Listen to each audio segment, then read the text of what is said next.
DocTalk is brought to you by Merck Animal Health, the science of healthier animals. Hey folks, welcome to the show. I'm Dr. Dan here, and thanks for joining us today on DocTalk. We're going to have a great show. We have a special guest, Dr. Randall Spare from Ashland Veterinary Center. He's going to be here to talk about breeding soundness exams and how to take care of that yearling bull after you get him back to your place. It's going to be a wealth of knowledge. He's a good friend, he's a good cattleman, and a great veterinarian. Stay tuned. Kansas Corn reminds you that E15 fuel is the right choice for every kind of driver.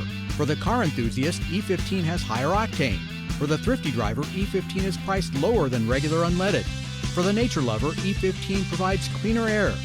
For the shopper who buys local, E15 has more ethanol from our Kansas corn farms. Choose E15 for a higher octane, lower price, cleaner American fuel. Message from the Kansas Corn Commission. Learn more at kscorn.com. I'm Bob Swartz, and I've devoted the last 43 years to helping Kansans reach their retirement goals and to protect the family farm. At Bob Swartz Financial, we believe everyone should be able to live the retirement they've always dreamed of. Our team of professionals can help you create an efficient strategy using a variety of investment vehicles to help you address your financial needs and your concerns. Bob Swartz Financial values commitment and transparency. KFRM is one of the largest farm radio stations in the nation, dedicated to informing and entertaining rural listeners from northern Oklahoma to southwestern Nebraska. You can catch KFRM in many ways, of course, 550 on the AM dial, streaming at kfrm.com, or on your smartphone by going to the TuneIn Radio app, or on Ag AM in Kansas on Tuesdays and Facebook every day of the week. KFRM, tune us in. You'll be glad you did. Closed captioning brought to you by Colostrix Colostrum Supplement and Replacer. Proven to provide essential immunity and help prevent scours from E. coli. Trust your newborn calf health to Colostrix.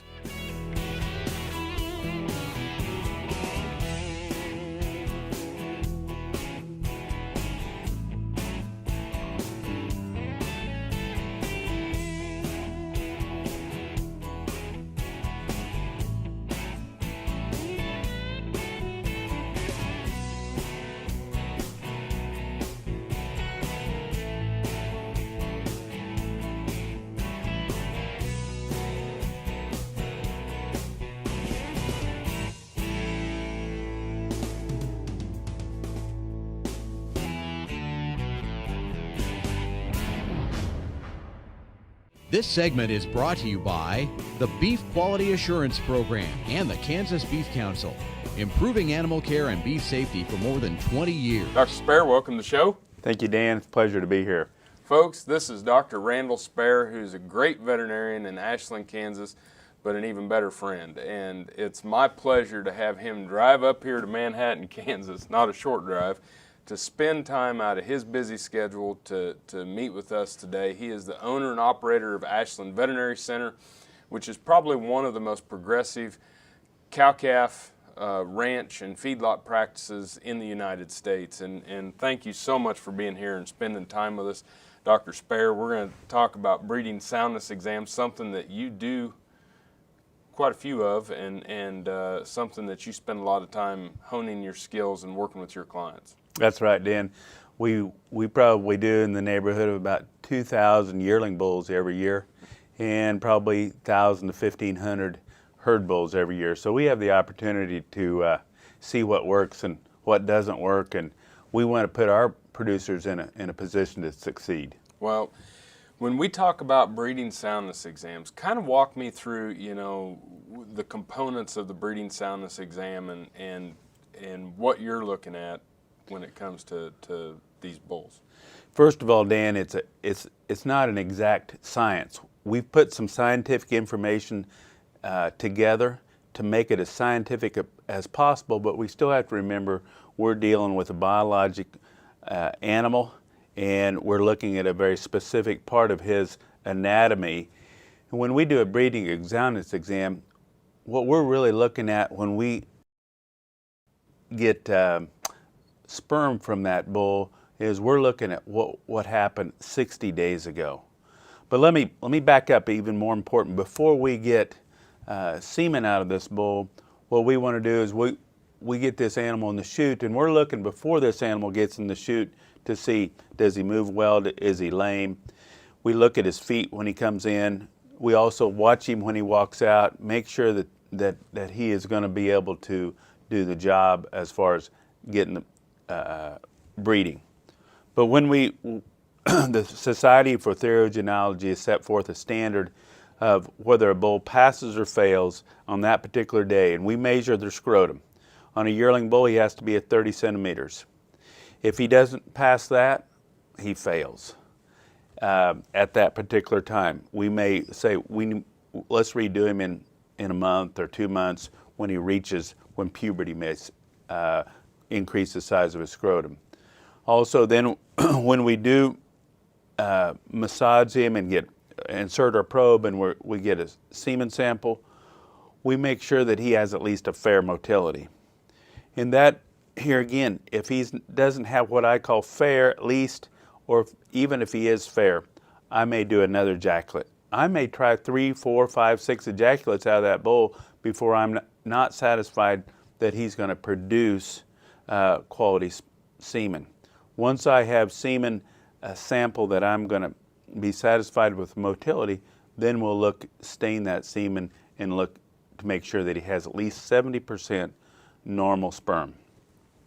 Gotcha. Well, folks, it's obvious that there's a lot that goes into the breeding soundness exams, and as Dr. Spare said, that sample you get today was produced in the testes 60 days ago, so it's a snapshot in time.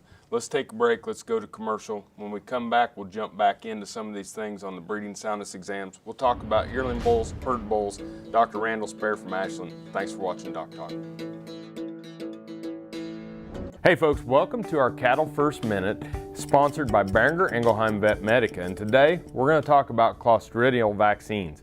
And one of the things about clostridial vaccines is many times it's called, in layman's term, blackleg or something of that nature. But when you hear someone say, I'm going to give a 7-way blackleg, that is the vaccination for clostridials. Now, all of us that are watching this show are also vaccinated for a clostridial that's very common in our environment, called Clostridial tetani, and that is tetanus. So tetanus is a clostridial vaccine that humans and cattle alike receive.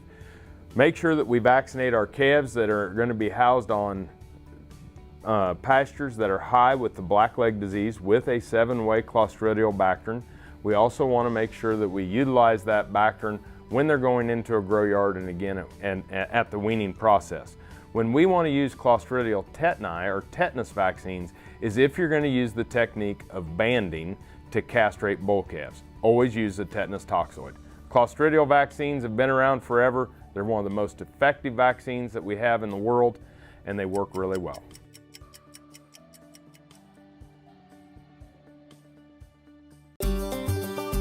Welcome to the Western Kansas Wildlife Travel Center, right here in my hometown of Oakley, Kansas. We're the front door of Western Kansas, located on 3 main highways, I-70, US 83, and US 40. And all those roads lead to history, beautiful scenery, and adventure, no matter which direction you go. We now have an IHOP. That brand that you've trusted up and down the road in all your travels is staffed with local folks, real people, just like you and me, and we're waiting on you to join us. So for fun, adventure, fuel up, fuel your body, and let's have some fun.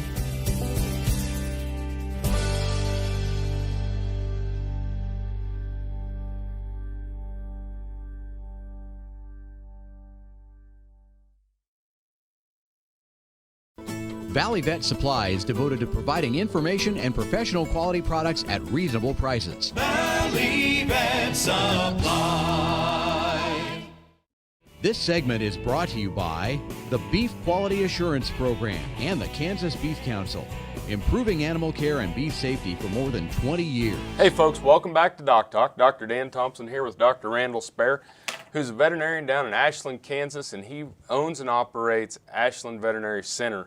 Dr. Spare is known nationally and internationally for veterinary cow-calf and ranch purebred breeding veterinary medicine.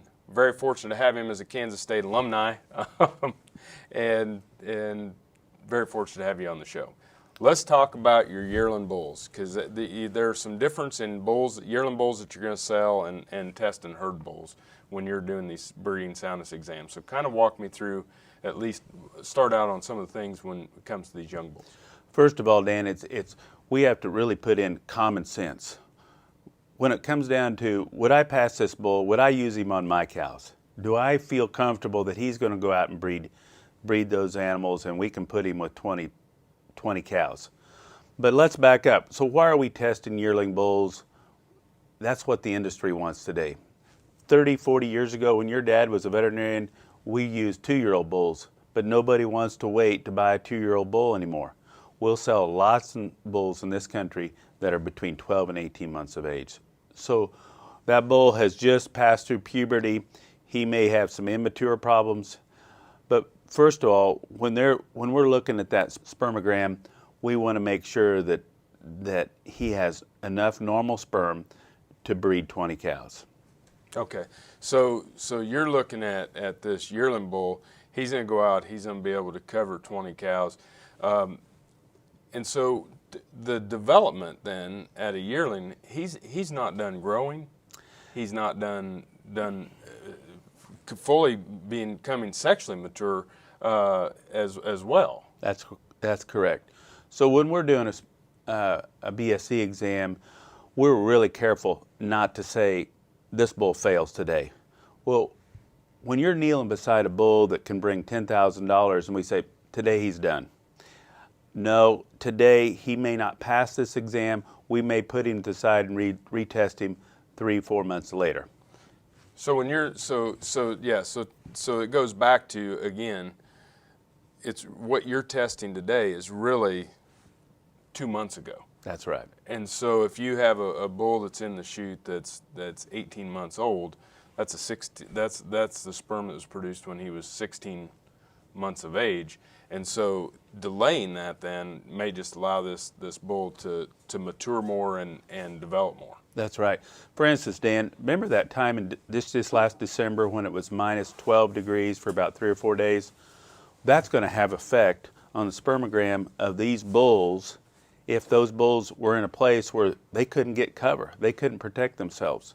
So we have to keep that in mind and say, we're going to retest this bull 3-4 times before a particular sale so that he either passes or fails. If he fails at that time and his testicles feel good, we're going to put him on the shelf and say, let's redo him in the middle of the summer, particularly if he has a lot of value. That's some pretty expensive hamburger if we make the wrong decision. Absolutely. And we need to understand we're putting up someone's livelihood, both the buyer and the seller's livelihood at stake here if we make arbitrary decisions very quickly. Yeah, I agree. And so let's take a break. Let's go to commercial. But when we come back, let's talk about some of the things when you're testing those herd bulls and some of the things that you're looking at. Something that's going to be very important for you all that are watching the show. We appreciate you watching DocTalk. Again, Dr. Randall Spare, Ashland, Kansas. Thanks for watching DocTalk. More after these messages. Your investment in the Beef Checkoff is opening new doors for beef. Today and tomorrow, our commitment to long-term planning helps ensure your profitability from one generation to the next. Hello, this is Caleb Plyler and Son Charolais. This is my son Huck and my wife Brianna. And we operate a purebred Charolais operation in Hope, Arkansas. You know, in the business that we're in, the beef checkoff dollars are very important to us. A lot of that money is to educate people, just like kids that's in Huck's class, the importance of eating beef. You know, it's a high protein product that it's a very important part of our diet. Sometimes we get this bad rap as beef is not, you know, what we really need to be doing from a dietary standpoint. But, you know, being able to get to the kids and let them know that, you know, beef, it is what needs to be for dinner. You know, one of the bigger things with our family is getting to go out and show off some of our cattle. Huck, he gets to show a lot of heifers. A lot of what we do trying to get him into showing is the fact that it's teaching him discipline, respect for the animals, and it's going to continue to give him lifelong skills throughout his life. But I think it's very important that the next generation understands how important the beef industry is. Just like Huck here, we plan on him one day operating this farm, and if we can do that, we're doing what we need to, because this country is founded upon people that have family traditions and do a really good job of keeping those traditions going. Huck, one day, what kind of cows do you want to grow up to have, you think? Charolais. Charolais, all right. If the beef checkoff dollars are going to really good causes and really promoting beef, then the consumers are going to want to buy more beef, and that leads for us making more money in the end, and it really helps the quality of people's cow herds because we're able to enhance our genetics even more.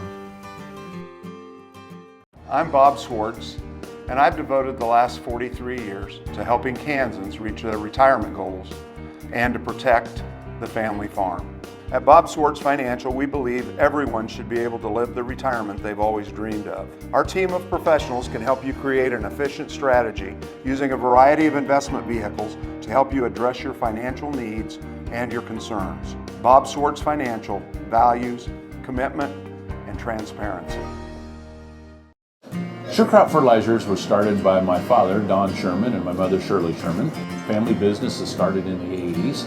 We predominantly focus on plant nutrients and what we can do to give growers better responses with the fertilizer dollars that they do, and what we can do to make those things work better for the grower. We're based out of Seneca, Kansas. We work with growers in their soil analysis to figure out what they need, and then we can put those in a blend that gives them the best results, and so that we can deliver that direct to their farm so that they have those nutrients where they need them, when they need them, and so that they can apply them in a manner that's very efficient to them and works well on their planting systems and what they're doing. Sure Crop Fertilizers has been around for a long time. We always say we're big enough to take care of everything you need, but we're small enough to do it quickly. You can get a hold of us at 1-800-635-4743. Our website is surecropfertilizers.com, and you can always email me at Corey@surecropfertilizers.com, and with any questions you have, and we're glad to answer and work with you. Kansas Corn reminds you that E15 fuel is the right choice for every kind of driver. For the car enthusiast, E15 has higher octane. For the thrifty driver, E15 is priced lower than regular unleaded. For the nature lover, E15 provides cleaner air. For the shopper who buys local, E15 has more ethanol from our Kansas corn farms. Choose E15 for a higher octane, lower price, cleaner American fuel. Message from the Kansas Corn Commission. Learn more at kscorn.com. Valley Vet Supply is devoted to providing information and professional quality products at reasonable prices. Valley Vet Supply. This segment is brought to you by the Beef Quality Assurance Program and the Kansas Beef Council, improving animal care and beef safety for more than 20 years. Hey folks, welcome back to DocTalk. Dr. Dan Thompson here with Dr. Randall Spare. Dr. Spare is a bovine practitioner out of Ashland, Kansas, owns and operates Ashland Veterinary Center, outstanding practitioner here in Kansas and the surrounding area of the country, as a matter of fact. We're talking about breeding soundness exams, Dr. Spare. And the one thing about the breeding soundness exams, there's a difference between yearling bulls and herd bulls, and you do a lot of both. But let's touch on the herd bulls. And when we think about herd bulls, when do you want people to come in and do that test? Well, it's really important, Dan, that they start planning ahead. If they're going to turn their bulls out May the 1st, and they know that, and there's plenty of bull sales between in March and April, it's important to get their bulls tested prior to the day before they turn out. So just in case they have a bull or two that don't pass the fertility exam, they'll have time to go get one. Right. Yeah, and that's I think that's important. Is the first time, the most important time is at least before you turn them out, and the second one is give yourself time to find a replacement. What about herd bulls? What are some of the things that when you're testing herd bulls that you're really focused on, or things that you're focused on for your clients? Well, a difference is in the herd bulls, they've been out, they've worked the previous year, and we're also we're looking at feet and leg issues. We want to make sure they can get around, but we're also looking to make sure that they can extend and there's no preputial injuries and constrictions. Sometimes those bulls are out the previous year and they've had a laceration of the prepuce and it's not seen, nobody picked up on it in these large pastures. And so when we get ready to do a semen evaluation, if they cannot fully extend, then it doesn't matter how good a sperm sample we have, Dan. Right. And I thought you made a good point too, you know, legs, injuries, no wheels, no calves, right? That's right. And getting around the pasture. So looking at that, how many, now when you're looking at herd bulls and as they age, are there any differences as far as older bulls and younger bulls, or is it more just an individual bull? As far as the sperm count, it's pretty much the same whether they're 3-year-old or 10-year-old. There's times, and now with some confined feeding operations, there's bulls that can get around that I mouthed them and they're 10 years old. They don't have any teeth, but they're in good condition. And they don't have to travel very far because they're in a pen. Hugh Hefner. That's right. Yeah, so when we start to think about that, and those are bulls then you're going to collect or you're going to bring the cows to them. That's right. Type of thing. But you know, I think it is important. Then how many cows? You know, you said 20 cows for a yearling bull. What are we looking at for some of our herd bulls, covering how many cows? You know, and I think that varies depending on the pastures. I have clients that like to have 1 bull per 20 cows when they're covering, when they have a cow per 40 acres, and they put a few more cow or bulls in those pastures. Most places use a bull per 25 cows. Okay. Well, I think it's a good number to remember. One of the things Dr. Spare does a lot of is work with the post-purchase of yearling bulls. And when we come back from the break, we're going to talk about some of his experiences in that. Thanks for watching DocTalk.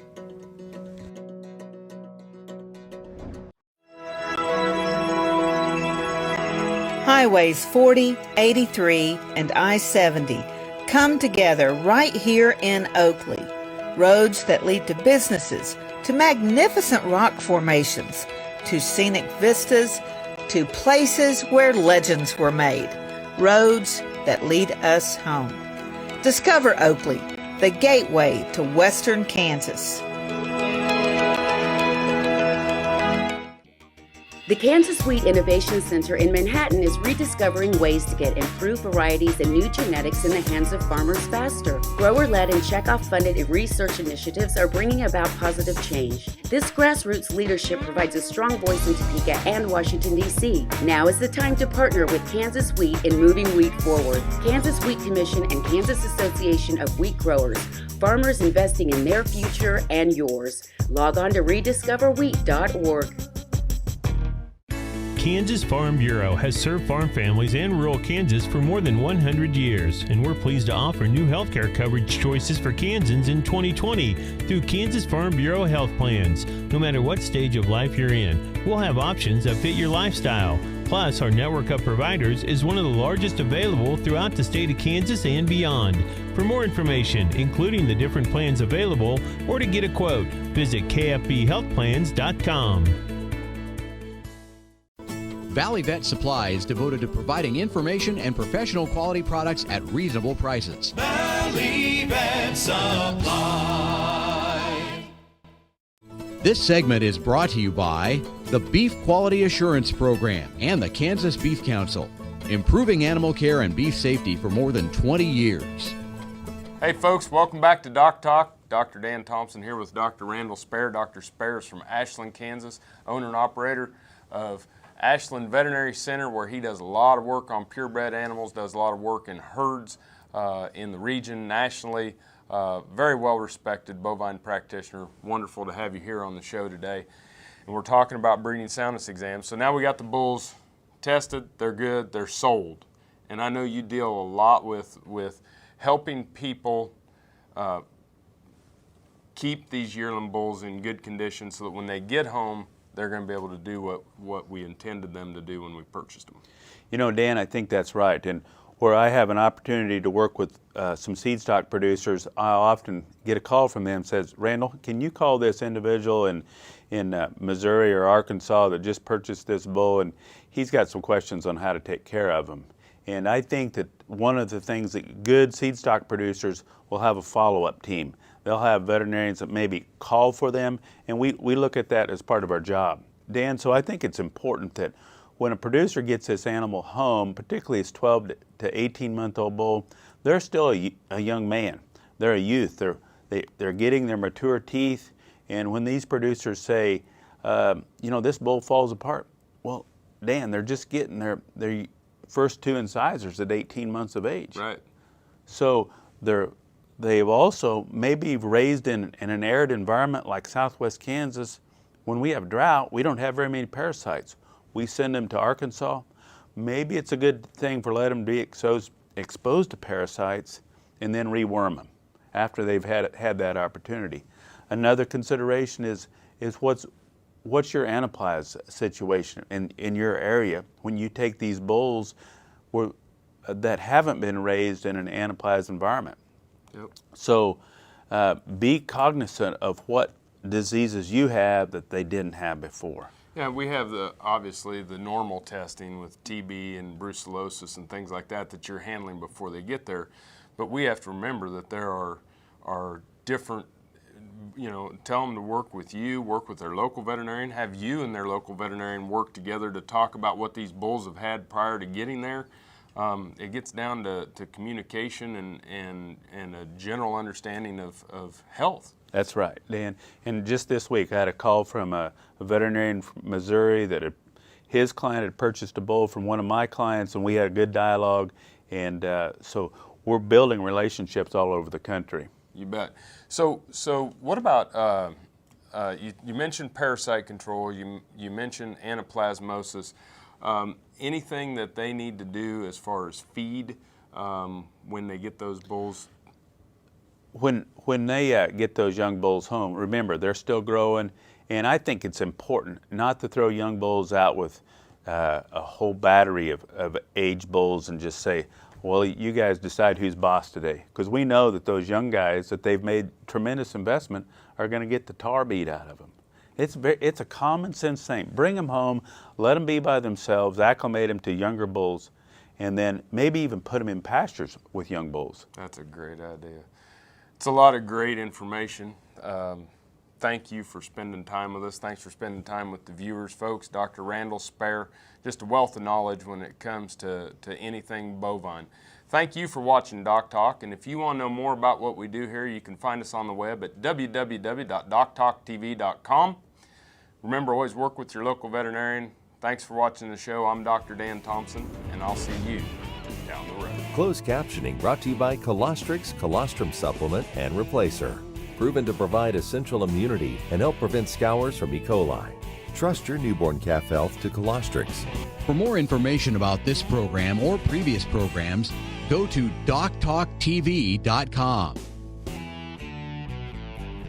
DocTalk was brought to you by Merck Animal Health, the science of healthier animals.